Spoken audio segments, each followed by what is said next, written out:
আচ্ছা, আমরা প্রথমেই বলছিলাম যে আমরা রাউটার সাজেস্ট করতে চাই না কেন। ম্যাক্সিমাম বলছিলাম যে রাউটার কোয়ালিটি ভালো না বা রাউটার কোয়ালিটি নট গুড, তাই না?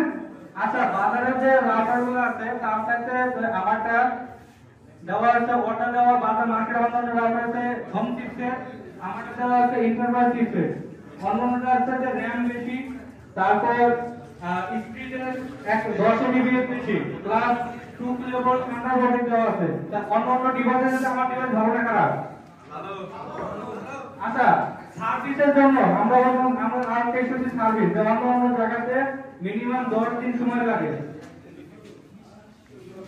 অন্য রাউটার সার্ভিস করাতে 10 দিন সময় লাগে। সেক্ষেত্রে আর যদি দিচ্ছে 3 বছরের রিপ্লেসমেন্ট ওয়ারেন্টি, যদি কারো কারণে পাওয়ার বন্ধ হয়ে যায় তাহলে অন টাইম রিপ্লেসমেন্ট যাবেন, চেঞ্জ করে নিয়ে আসবেন। আর অন্য যদি সফটওয়্যার কোনো ইস্যু থাকে, ম্যাক্সিমাম হয় না, সফটওয়্যার কোনো ইস্যু থাকে সর্বোচ্চ 1 দিন সময় নিয়ে 1 দিন থেকে 2 দিন আমাদের যে সার্ভিস